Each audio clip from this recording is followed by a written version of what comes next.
皆さんこんにちは。生体闇やびのみなくちです。今回はオーダーメイド枕をお作りしたお客様のことを紹介したいと思います。豊中市から見えた40代男性の方ですね。普段からいびきの方をかいていて、頸椎ヘルニアと診断されています。で、朝起きた時も肩こって痛いとか、首が痛いとか、頭が痛いという症状が出ますので、ちょっと枕の方合っていないんじゃないかなということで、当店の方に見えました。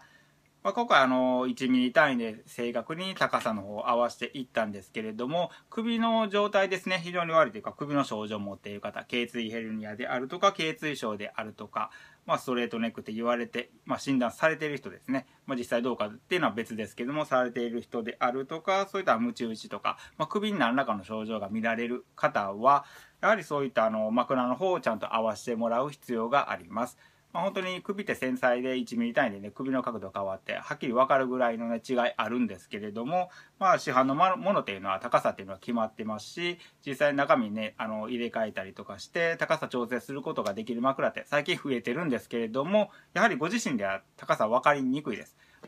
これが合ってると思っても、それはご自身の好みの高さなので、体に合っているかどうかはちょっとわからないですね。大体の方はほとんどずれています。でちゃんと今回高さの方を合わせて寝返りが打ちやすい枕になりましたので、そういう血液の流れとかリンパの流れとか関節液の流れですね、そういうのが良くなってこれらの症状も軽減していくのじゃないかなと思います。